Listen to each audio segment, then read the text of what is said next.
দর্শক পুরো খবরে যাব তার আগে বলছি রাজধানীর কারওয়ান বাজারে একটি রেস্টুরেন্টে আগুনের খবর পাওয়া গেছে। সেখানে আছেন আমাদের সহকর্মী ইশতিয়াক ইমন। আমরা সরাসরি সেখানে চলে যাচ্ছি। ইমন, কোন রেস্টুরেন্টে আগুন লেগেছে, কি অবস্থা এখন, সেখানে আগুন নিয়ন্ত্রণে এসেছে কিনা, সর্বশেষ পরিস্থিতি একটু জানাবেন। ধন্যবাদ নুসরাত। আসলে অগ্নিকাণ্ডের ঘটনা ঘটেছে ৮টার কিছুক্ষণ পরেই ২১শে টেলিভিশনের যে ভবনটি রয়েছে জাহাঙ্গীর টাওয়ার, যে ভবনটি, সেই ভবনের নিচতলায় একটি রেস্তোরাঁ রয়েছে, যে রেস্তোরাঁটির নাম পেয়ালা। এটিতে মূলত ফাস্টফুড এবং কফি বিক্রি হয়। সেই রেস্তোরাঁয় এই অগ্নিকাণ্ডের ঘটনা ঘটে। এতে পুরো ভবন জুড়েই আসলে আতঙ্ক ছড়িয়ে পড়ে। উপরে ২১শে টেলিভিশন রয়েছে, তার নিচে বিড়লাট ব্যাংক সহ বেশ কয়েকটি কর্পোরেট অফিস এখানে রয়েছে। অগ্নিকাণ্ডের পরেই আজ শনিবার অনেকগুলো অফিস বন্ধ ছিল, কিন্তু ২১শে টেলিভিশন খোলা থাকায় ২১শে টেলিভিশনের কর্মীরা আমরা দেখেছি যে তারা তাড়াহুড়ো করে বাইরে বের হওয়ার চেষ্টা করেছেন, কিন্তু এই একটি পথ রয়েছে যেই পথটি দিয়ে আসলে বাইরে বের হয়ে আসতে হয়েছে তাদেরকে। এবং ডান দিকে আমরা যদি একটু দেখাই যে এই পেয়ালা যে রেস্তোরাঁটি রয়েছে, সেই পেয়ালার রেস্তোরাঁটিতে ভেতরেই সকালে আমরা এখন পর্যন্ত যতটুকু খবর পেয়েছি, সকালে এখানে এসির অর্থাৎ এয়ার কন্ডিশনারের কাজ করা হয়েছে। সেই কাজ করার পরে ধারণা করা হচ্ছে বৈদ্যুতিক শর্ট সার্কিট থেকেই এখানে অগ্নিকাণ্ডের ঘটনা ঘটেছে বলে এখন পর্যন্ত ধারণা করা হচ্ছে। এবং দেখতে পাচ্ছেন যে আপনি এখনো ভেতরে আগুন নিয়ন্ত্রণে এসেছে, কিন্তু যে ক্ষয়ক্ষতি হয়েছে সেটি দেখা যাচ্ছে আনুষ্ঠানিকভাবে এখন পর্যন্ত ফায়ার সার্ভিস কথা বলেনি। তারা ভবনের অন্য জায়গাগুলো খতিয়ে দেখছে যে আরও আগুন ছড়িয়ে পড়ার কোনো সম্ভাবনা রয়েছে কিনা।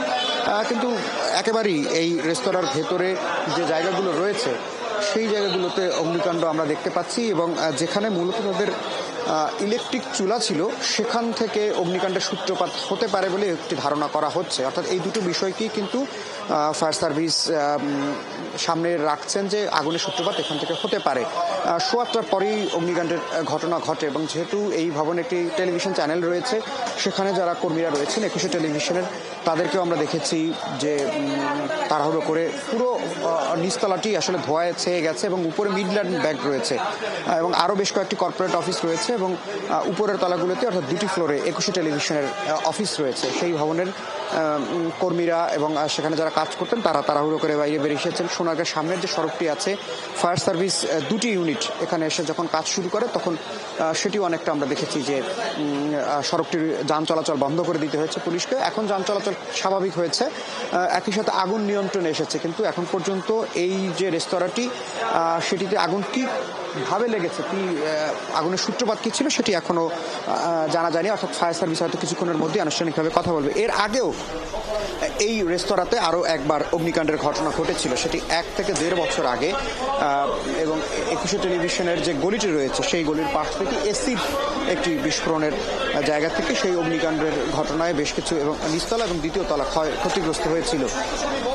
আগুনের আজ এই রেস্তোরাঁটি আনুষ্ঠানিকভাবে বন্ধ, অর্থাৎ শুক্র এবং শনিবার দুটি দিন সাপ্তাহিকভাবে এই রেস্তোরাঁটি বন্ধ থাকে এবং খোলা ছিল না, যে কারণে আগুন ছড়িয়ে পড়েছে অনেকটা। এবং ছড়িয়ে পড়ার পরেই মূলত আশেপাশের যারা কর্মী ছিলেন এবং ভবনের নিরাপত্তা কর্মী, তারাই চেষ্টা করেছেন। এবং সামনেই দুটি পুলিশ বক্স রয়েছে এবং আজ ২১শে টেলিভিশনের আশেপাশে যারা ছিলেন তারাই মূলত এসে আগুন নিয়ন্ত্রণের চেষ্টা চালিয়েছেন প্রাথমিকভাবে। ইমন, ধন্যবাদ আপনাকে। দর্শক, কারওয়ান বাজার থেকে যুক্ত হয়েছিলেন ইশতিয়াক ইমন। সেখানে পেয়ালা রেস্টুরেন্টে আগুন লেগেছিল, সেই খবর তিনি আমাদের জানাচ্ছিলেন।